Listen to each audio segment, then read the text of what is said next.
여러분 안녕하세요. 엄스쿨 매일 성경 읽기 여호수아서 말씀 묵상 훈련 함께하고 있습니다. 이제 오늘은 여호수아서 10장입니다. 여러분께서 먼저 꼭 읽어보시고 그리고 함께 하시면 좋겠습니다. 여호수아 10장 1절로 11절 말씀입니다. 1번 질문입니다. 예루살렘 왕 아도니색이 여러분 어떤 소식 들었지요? 네, 맞습니다. 여러분 크게 두 가지 소식을 들었습니다. 첫 번째 소식은 뭐지요? 맞습니다. 여호수아와 이스라엘이 여리고에서 행한 일처럼 아이성에 행한 일을 듣습니다. 그것이 첫 번째입니다. 그런데 사실 아도니색을 더 놀라게 했던 건 두 번째 소식이었습니다. 그럼 무슨 소식 들었지요? 맞습니다. 이 기브온 주민들이 이스라엘과 화친했다는 소식을 듣게 됩니다. 그리고 이것이 아도니색을 더 놀라게 했을 것입니다. 2번 질문입니다. 예루살렘 왕 아도니색이 그 소식을 듣고 성경에 보면 크게 두려워했다고 말합니다. 그럼 왜 아도니색이 두려워했을까요? 2절에 보면 크게 두려워했다고 말합니다. 여기 좀 지도를 좀 넣어왔는데요. 그럼 여기가 예루살렘입니다. 여기가 예루살렘이고 기본 족속들이 살고 있는, 그럼 9장에 보면 17절이었나요? 4개의 도시가 언급이 됩니다. 뭐 영어로는 테트라폴리스라고 하던데 이 4개의 도시 연맹체입니다. 그래서 여기가 기브온이고요. 그리고 여기가 브에롯, 그리고 여기가 기랏 여아림, 여기가 기브라, 뭐 이렇게 되어 있었습니다.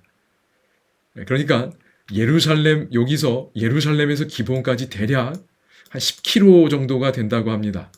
그러니까 예루살렘의 북쪽에 자기의 동맹군들이 있었는데 이 동맹군이 어디로 넘어간 거예요?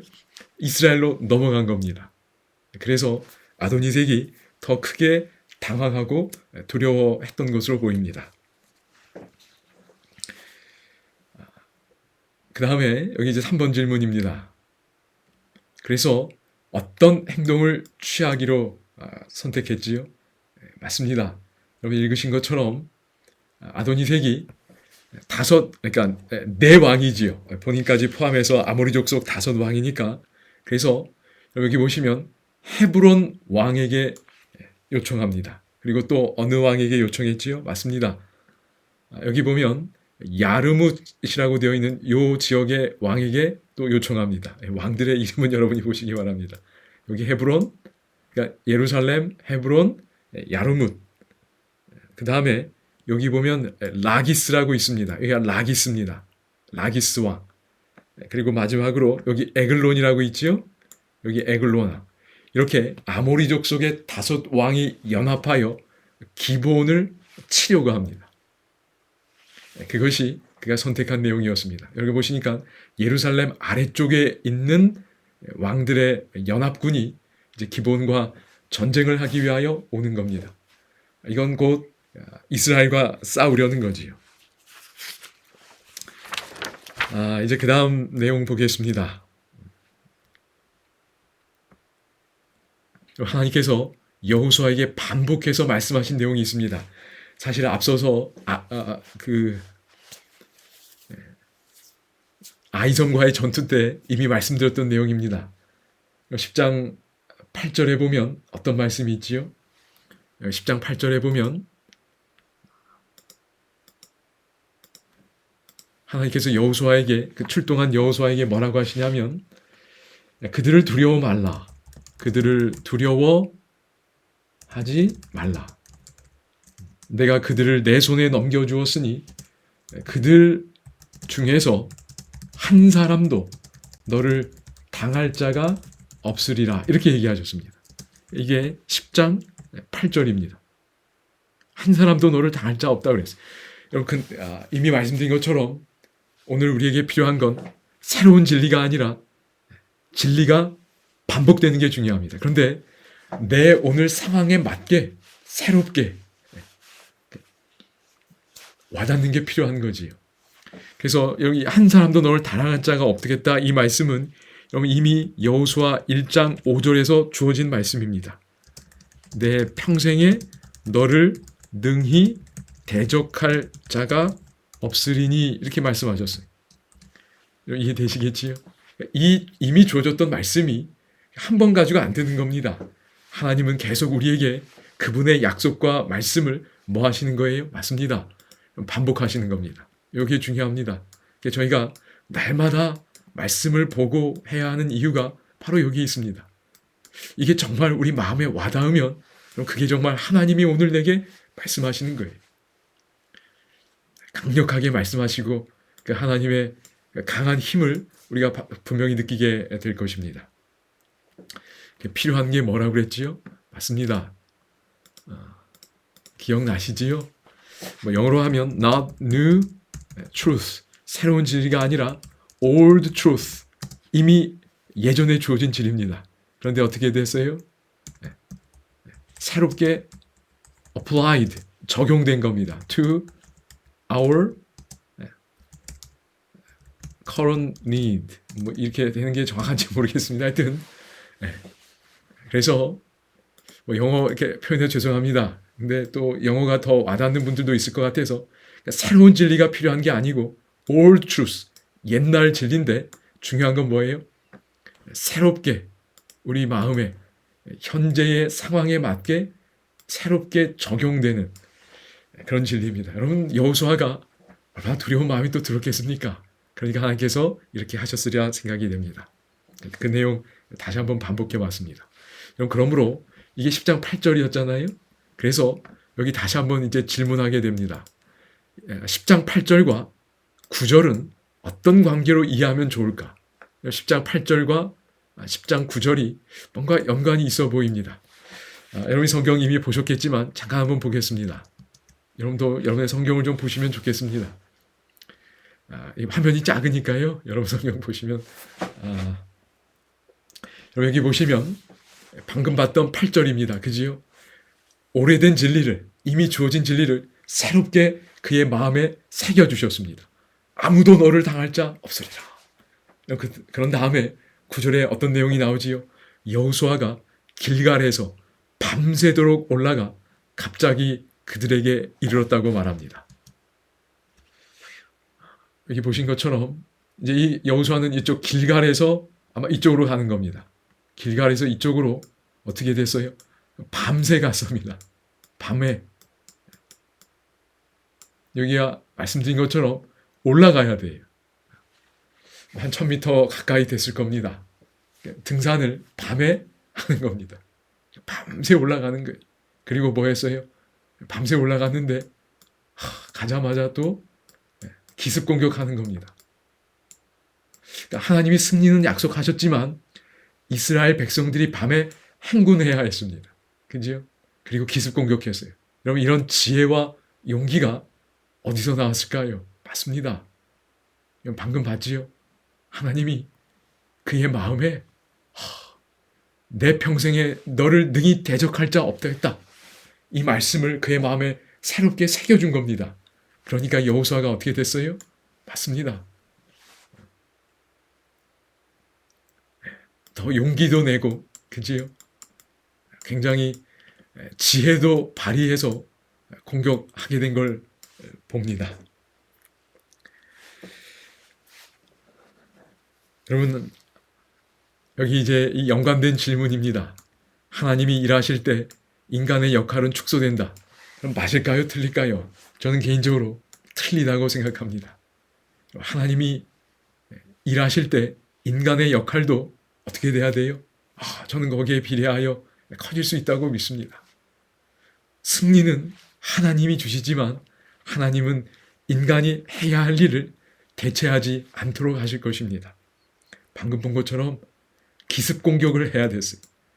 야간 행군도 해야 됐습니다. 그런 것들을 하나님이 무시하지 않으셨어요. 하나님의 승리가 기습 공격과 야간 행군을 통해서 주어진 겁니다. 함께 일하기를 원하신다고 믿습니다.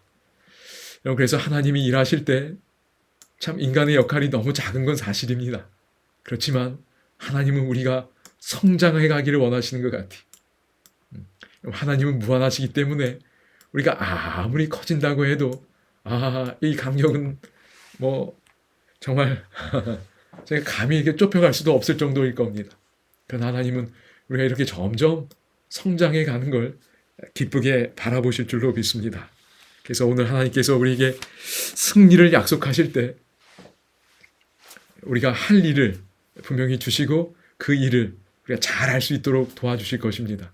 우리 학생들은 공부도 해야 되고요. 우리 어른들은 일도 해야 되고 교회에서 또 섬김도 해야 되고 전도도 해야 되고 설교도 해야 되고요.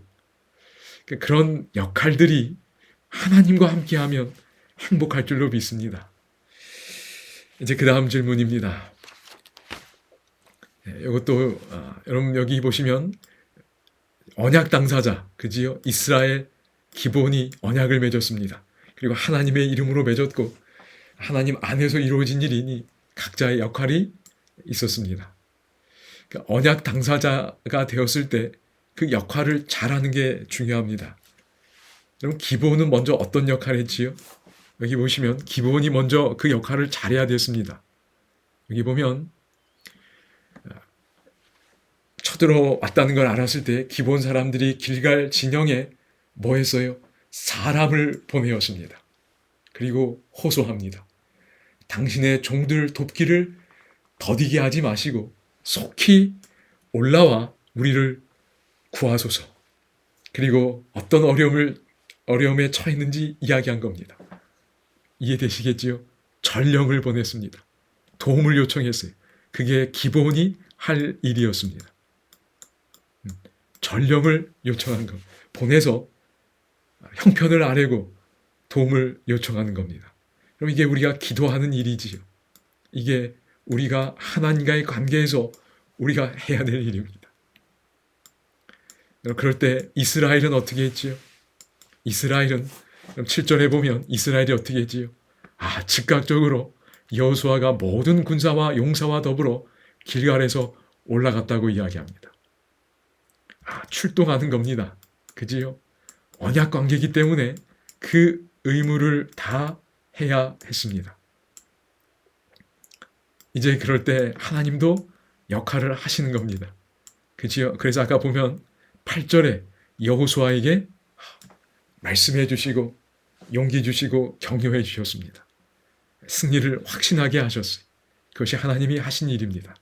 물론 그 이후에 하나님이 직접 싸우시는 내용이 나옵니다. 그래서 하나님께서 하신 일, 여호수아를 격려하고 승리를 약속하신 일도 하셨고 이제 뒤에 보면 아시겠지만 하나님이 직접 싸우십니다. 그래서 10장은 참 감동적이에요. 우리와의 언약 관계 속에서 일하시는 하나님을 보는 겁니다. 자, 8번입니다. 여호수아 10장 11절에서 10장 10절 11절에서 강조되는 하나님의 특성이 무엇인가? 저는 이게 참 좋았습니다. 여러분, 전사, 싸우는 사람이지요. 전사, 용사, 영어로 표현하면 워리어입니다. 혹은 파이터, 싸우는 분입니다. 이게 굉장히 강조되어 있어요. 그리고 어쩌면 싸우시는 하나님, 우리의 승리를 위하여 싸우시는 하나님의 이미지를 제가 상실해버렸는지도 모르겠습니다. 이걸 회복해야 된다고 믿습니다. 싸우시는 하나님. 그냥 마냥 부드러운 하나님이 아닙니다. 여러분, 인생의 전투에서 하나님이 싸우고 계시는 거예요. 우리를 돕고 우리가 승리하도록 말이지. 그래서 저희가 이 하나님의 이미지도 가지고 있어야 된다고 생각이 됩니다. 뭔가 밸런스를 맞춰야 돼요. 양팔조를 아시지요? 네, 이렇게. 그래서 저희가 하나님의 이미지도 좀 밸런스를 잘 맞추면 좋겠습니다. 부드럽고 친절하고 온화하고 맞습니다. 그런데 이 좀 너무 기울어 있는 것 같아요, 이쪽으로. 그래서 여기 이 싸우시는 하나님, 이 전사, 용사, 이 하나님의 이미지도 여러분 이런 말씀들을 저희가 보면서 여호수아의 말씀을 보면서 여기에 다시 이렇게 균형을 좀 맞출 수 있으면 좋겠습니다. 네, 균형이 맞아야 돼. 그럼 그걸 특별히 어떻게 하냐면 여러분 10절 한번 보시면 이렇게 한번 10절 보겠습니다. 여기 보시면 여호와께서 그들을 이스라엘 앞에서 패하게 하셨다고 그럽니다. 여기 패하게 하셨다는 말은 원문으로 보면 공포에 휩싸이게 했다 뭐 이런 뜻이라고 합니다. 그러니까 하나님이 그들 마음에 심리전을 하신 것 같아요. 그래서 다 뭐 혼비백산한 겁니다. 싸울 의지 다 잃어버리고 도망가기 바쁜 겁니다. 그런데 그럼 여기 이제 그 다음 보십시오. 여호수아가 그 다음 여긴 여호와께서 패하게 하셨다 그러지요. 그런데 여기 여호수아가 크게 살육하고 추격하고 여기 한글 번역에는 없지만 뭔가 또 가서 공격한 내용이 나옵니다. 그러니까 동사가 3개가 있어요. 그러니까 여기 문장의 10절에 여호와께서 패하게 하셨다. 이게 동사 1번입니다. 그 다음에 여기 살육하고 그 다음에 추격하고 여기에 보면 또 뭔가 쳤다는 내용이 나와요. 그러니까 뒤에 동사가 또 3개가 나오는데 여기 한글 번역에는 여호수아가 뒤에 나오는 3개 동사의 주어로 보입니다. 그런데 어떤 본문에는 어떤 영어 번역에는 여호수아로 되어 있지 않고 여호와로 되어 있다는 겁니다. 이해되시지요? 어떤 게 맞는지는 제가 정확하게 잘 모르겠습니다. 그런데 어쨌든 저희가 생각할 수 있는 건 하나님, 여호와가 동사 하나의 주어로 나옵니다. 분명히. 그런데 뒤에 나와 있는 동사 2번에서부터 4번 역시 여호수아일 수도 있지만 어떤 본문에는 여호와로 되어 있는 것도 있다는 겁니다. 그러니까 이런 가능성만으로도 저는 참 이게 새롭게 다가오는 것 같아요. 여기 보십시오. 적들을 살육하고 추격하고 말이지. 가서 공격하는 그 하나님의 이미지가 가능할 수 있다는 겁니다. 모르겠습니다. 원래 어떻게 기록되는지 잘 모르겠지만 그렇게 보는 본문들도 있다는 겁니다. 싸우시는 하나님의. 그럼 더 분명한 건 11절입니다. 도망했지요. 그 다음에 이 비탈길에서 이제 막 내려갑니다. 정신없이 내려가요. 그런데 그때 하늘에서 어떻게 되지요? 큰 우박덩이가 내려옵니다. 누가 내리셨어요? 이건 틀림없지요. 하나님이 내리신 겁니다. 그래서 그들이 다 죽었습니다. 많은 사람들이 우박에 죽었어요. 그래서 뭐라고 평가하지요? 이스라엘 자손의 칼에 죽은 자보다 우박에 죽은 자가 더 많았더라 그랬어요. 여러분, 이 구절만큼 하나님이 싸우시는 분이라는 걸 보여주는 게 없는 거예요. 하나님은 싸우시는 분입니다. 언약 맺은 기본 백성들을 위해서, 그리고 그 기본을 위하여 싸우는 이스라엘을 위하여, 그리고 오늘 하나님과 언약 관계 속에 있는 저희들을 위하여 하나님이 뭐하고 계세요? 싸우시는 겁니다. 용사입니다. 용사. 전사세요. 여러분, 이 하나님의 이미지를 좀 밸런스를 맞출 수 있으면 좋겠습니다. 싸우시는 하나님입니다. 여러분, 이와 관련해서 생각나는 성경절이 있었습니다. 시편 24편입니다. 시편 23편 유명하지요? 목자이시 그 다음 시편입니다. 예수님의 부활과도 관련이 있는 시편이라고 저희가 이해하는데요. 거기 시편 24편 7절, 8절을 좀 한번 꼭 보시기 바랍니다. 여기 보면 감동적인 장면이에요. 예수님이 부활해서 하늘 도성에 올라갈 때의 모습이라고 생각이 됩니다. 여러분, 여기 보시면 문들아 너희 머리를 들지어다. 왕이 지금 입성하시는 겁니다. 천사들이 얘기하는 거지요. 영원한 문들아 들릴지어다. 영광의 왕이 들어가시리로다. 그럴 때 다 알면서 묻습니다. 영광의 왕이 누구시냐? 그때 대답합니다. 강하고 능한 여호와시오. 그 다음 뭐라 그러지요? 맞습니다. 전쟁에 능한 여호와라고 얘기. 우리가 믿는 하나님 예수 그리스도는 전쟁에 능한 여호와시, 용사십니다. 분명히 예수님의 모습에도 있는 겁니다.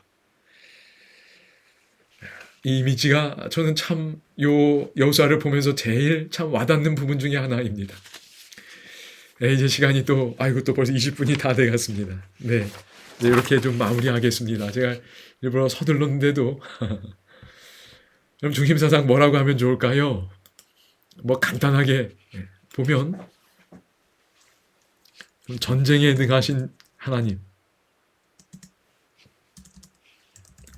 아이고.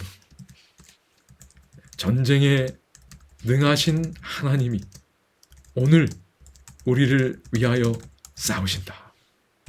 하나님이 우리를 싸우신다 혹은 싸우시며 승리하게 하신다. 하나님이 싸우시는데 제가 그냥 주저앉아 있을 수 없지 않을까요? 네.